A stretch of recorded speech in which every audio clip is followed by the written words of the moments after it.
Ibihe byiza bantu mukurikiye ikiganiro The Voice of Life kuri YouTube channel yanyu, kuri uno muyoboro wa Snell Vibes TV. Please welcome. Niba uri mushya kuri Snell Vibes TV, uhawe ikaze. Kora subscribe kugira ngo ubashe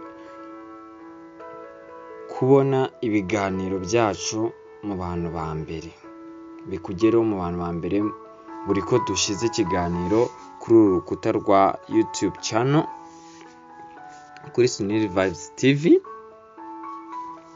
Ujye ubibona mu bantu ba mbere ikiganiro tukimara kugishyiraho.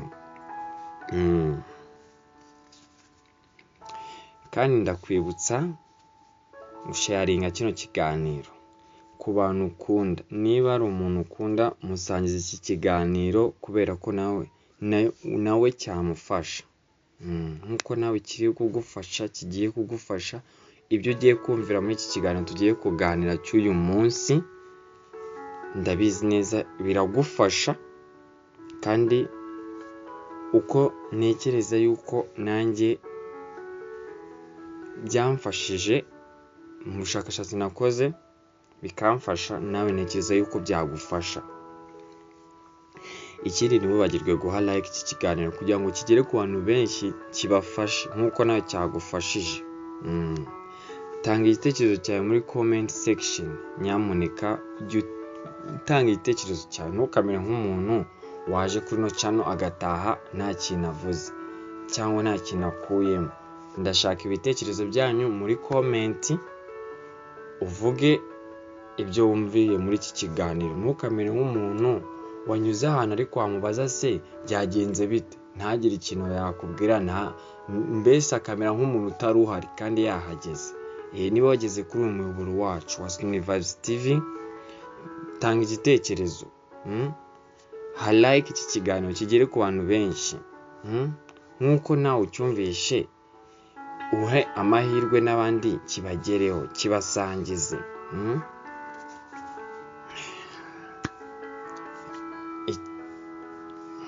Kibasangize kabisa. Kandi ndabizi neza uko uzagenda ubana natwe mu biganiro tujya tukugezaho, ndabizi bizagufasha, uzahindura ubuzima. Kuko hano agaslogan kacu ni your life is your wealth. Ubuzima bwawe nibwo bukire bwawe. Mbere y'ibindi byose ubuzima bwawe nibwo bukire bwawe. Ndabivuga mbishizemo n'imbaraga. Mbere y'ibindi byose ubuzima bwawe nibwo bukire bwawe.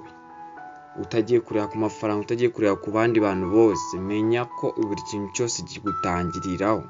Ni wowe founder w'ikintu cyose ushaka kugeraho mu buzima bwawe, ugatera imbere nk'umunyabwenge. No scrolling, ntugende utumvishe zino nama ngiye kubagezaho. Nkanjye Snell Kalen Young. Wigenda utumvishe izi nama ngiye kukuganirira, ngiye kukugezaho, ngiye kugusangiza.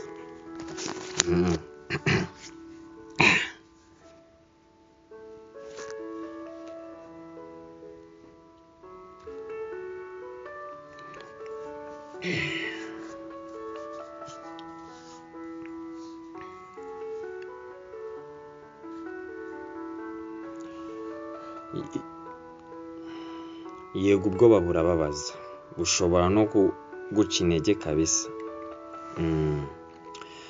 Ariko none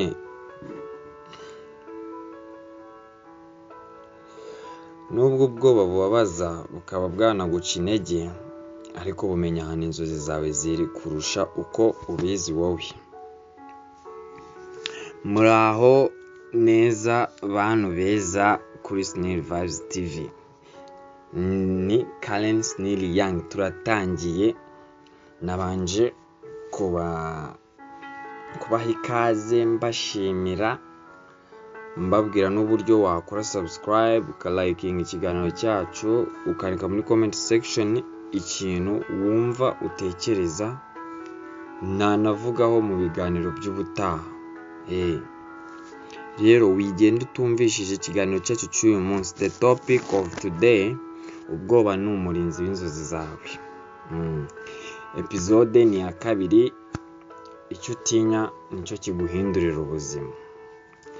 Muri aka gace ka 2 k'ikiganiro cyacu tugiye kuganira rero kuri icyo utinya nicyo kiguhindura ubuzima. Cya kintu utinya gukora, cya kintu wiyumvamo ariko udashaka gukora, ugira isoni ugatinya kukivuga mu bantu, ugatinya gukora ikintu.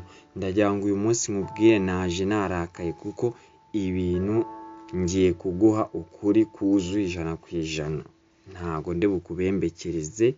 Ikiganiro cy'uyu munsi uracyumva waba ubishaka utabishaka. Izi nama ngiye kukugezaho nk'umunyabwenge, ntugende utazumvishe. Bana nanjye muri iki kiganiro, ndabizi uraza kunogerwa nacyo, kandi kiraza kugira icyo kiguhindura mu mitekerereze yawe.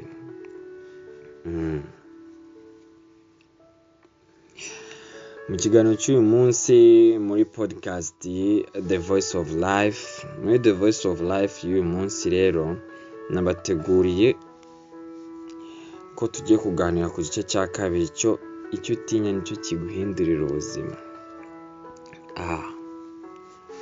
Ubwoba bukwereka icyo ukwiye gukora. Hari abantu nyine bagira ubwoba, ariko buri urebye neza ubwoba bukwereka icyo ukwiriye gukora. Ntabwo ubwoba bubuza kuko ntabwo ubwoba bubuza, kuko uri intege nke, kuko ufite intege nke. Ntabwo nyine ubwoba bubuza ko waba ufite intege nkeya, burakubuza ko uri hafi y'ikintu gikomeye. Ubwoba nyine hari igihe buba ari nk'umuburo ukubwira nyine ko hari ikintu gikomeye ugiye kugeraho, ariko iyo ukomeje kwita kuri ubwo bwoba ntabwo ubasha gutangira. Igihe cyose wumva ubwoba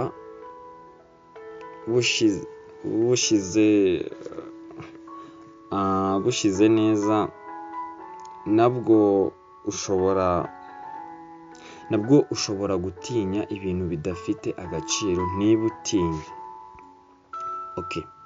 Niba utinya gutangira YouTube channel yawe, kuvuga ijambo mu ruhame, kubwira umuntu icyo wumva. Hari abantu batinya kubwira ikintu umuntu yiyumvamo, ugatinya umuntu kumubwira ikintu ushaka, cyangwa ugatinya guhakanira umuntu ikintu. Hari abantu batinya guhakana, umuntu akakubwira ikintu ntabwo uyishaka, ntabwo ugikunze, nta kintu cyakumarira, ariko uri kumwemerera nawe ubwawe wumva mu mutima wawe uri gushidikanya. Ntukagire ubwoba, jya utinyuka umubwire. Niba ari oya ni oya yawe, niba ari yego ni yego yawe. Abantu bagira ubwoba bwo kuvuga ijambo mu ruhame. Aribyo nakubwiraga, utinya kubwira umuntu ikibazo cyawe, ugatinya kwaka ikintu umuntu. Wowe niba ari ikintu ushaka gusaba umuntu, utangiye kukiyima ataranakikuyima, mugereho umubwira ati se kari serivisi nari ngukeneyeho, kari ikintu ushaka kugusaba, bimubwire kugira ngo wowe wijajinge, wicire urubanza, uvuge ngo ati ntabwo byakunda, uriya muntu ndamuzi ni umurakare, ntabwo yamfasha, ntabwo yankorera ikintu. Kandi ikindi, hari abantu batinya gutangira business, bati nzahomba, ese kari abantu nabonye bitagenze neza. Mbese wowe muriremera impamvu zituma ubona yuko ibintu bitagenze neza, ahubwo wetekereza ibyiza uzakuramo mbere yo gutekereza ibihombo n'ibikibindi. Ugomba kumenya ko ubwo bwoba bushobora kukwereka nyine ikintu cy'ingenzi cyaguhindurira ubuzima, ariko ntabwo ugomba kuguhagarika gutangira gukora bya bintu usa nkaho utinya. Ni ikihe kimenyetso ko ari icyo kigufitiye akamaro? Fear is a signpost, not a stop sign. Hari abantu ndashobora kuba batumvisha ikintu ndi kuvuga. Fear is a signpost, not a stop sign. Kugira ngo ukomeze usobanukirwe neza, tugiye kuvuga ku gace kacu impamvu abantu benshi bata inzozi zabo. Wakibaza impamvu abantu bata inzozi zabo. Hari abantu baba bafite idea nziza rwose, bafite igitekerezo, bafite ibitekerezo byiza, bafite idea ziremereye, ariko bakazishyingura mu mitima yabo kubera ubwoba. Ikintu gishobora gutuma nyine ibyo bintu, ibyo bitekerezo byawe ufite bikurimo, hari igihe kikugurumanamo indani mu mutima wawe, ariko ukavuga ati bazanyita umusazi,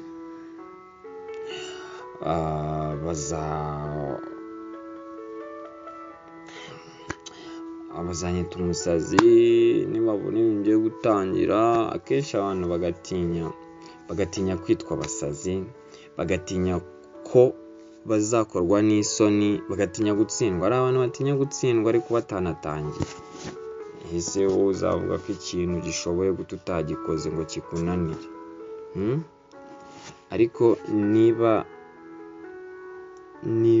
Ariko ntibazi ko kubura amahirwe yo kuba uwo wifuza ari cyo gihombo gikomeye. Abantu nyine batinya gutsindwa, abantu batinya kuzakorwa n'isoni, batinya kwitwa abasazi, ariko ntibazi ko kubura amahirwe yo kuba uwo wifuza ari cyo gihombo gikomeye. Gutsindwa si ikintu kibabaje kurusha kutagerageza. Abantu nyine bumva ko gutsindwa, mbese mushyira imbaraga utekereza ko ibintu bitazagenda neza. Gukoresha ubwoba nk'inkoni itera imbaraga. Ikindi kintu cya gatatu ngiye kukubwira rero, uko wakoresha nyine ubwoba bwawe nk'inkoni igutera imbaraga. Ubwoko butatu bw'ubwoba ushobora gukoresha mu iterambere ryawe. Ubwoba bwo gutangira, start small but start. Ubwoba bwo gutsindwa. Gutsindwa ni experience. Ni ibintu uba ubonye, experience uba ubonye mu buzima. Noneho niba nakoze iki kintu kigafailinga, hari ukuri ukuntu nakora. Baravuga ati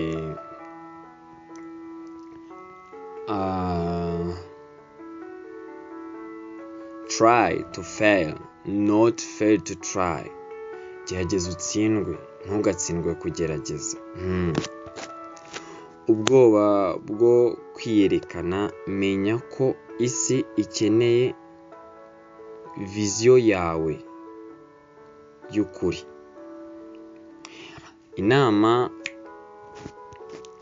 ngiye kukugira kandi nanjye nyigira n'undi wese nayimugira. Andika ibintu bitatu utinya, hanyuma uhitemo ikintu kimwe. Ugiye gukora muri iyi weekend. Fata video ukoreshe phone yawe nyine. Urabona phone yawe, abantu bafite smartphone. Ntuzayisangize isi, oya. Jya ureba kugira ngo wige uko ubaho udatinya kwigaragaza. Nyine ubwo ni ugufata video ukagenda ukapostinga akavideo hariya, ugasa nkaho uri kurebana n'abantu. Wowe imagine ko uri kumwe n'abantu, ufite audience imbere yawe, ugende umere nkaho uri kureba n'abantu, utangire utinyuke uvuge. Erega nanjye nangira bino biganiro, nanjye ibyo bibazo byajyaga bimbaho, ndavuga ati ubwo iki kibazo nanjye nakigize, hari n'undi mugenzi wanjye bakigira, ariko uko wenda nagiye nangira ngerageza kugenda nanjye ngerageza gake gake ntinyuka, ku buryo ubu nshobora kuvugira mu ruhame buri kintu cyose nshaka. Kandi urumva hari igihe tuba dutinya tukagira ubwoba bwo kuba twatangira ikintu, kandi icyo kintu aricyo cyakadufashije. Niba wenda nk'urugero ndashaka wenda kugira ikintu niga, wenda reka dufate nk'urugero ushaka kwiga amategeko y'umuhanda, urashaka gukora ka provisoire nawe ukajya gutwara imodoka nk'abandi bose, nyine nk'umujene nk'urubyiruko muba mugomba kuba mufite utwo tuntu. Ni utuntu tuba tutagomba kubura mu buzima bwanyu, ko nabyo byabafasha. Ugasanga urimo uratinya uvuga ati se hari abantu biga bagakora bagatsindwa, iki n'ibiki, perime kuyibona biragoye, ugatangira nyine kwiha impamvu zitumvikana, nyine ntago zikumotiva ngo ukore icyo kintu utinyuke. Kandi ndi kukubwira ko icyo kintu uri gutinya aricyo kigomba kuguhindura ubuzima. Niba uri umusore ugomba kumenya ko nta muntu ugufitiye impuhwe na gato, yaba mama yaba papa wawe. Impuhwe bakwereka ni za zindi zo mu buto bagufasha, ariko iyo wigiye hejuru ku myaka yawe 18 kuzamura, umenya ko utagomba kuba ukibarizwa mu rugo, utagomba kuba ugisaba inkweto, ugisaba imyenda, ukigaburirwa n'iwanyu. Ugomba kuba ubafasha, ahubwo nawe ubunganira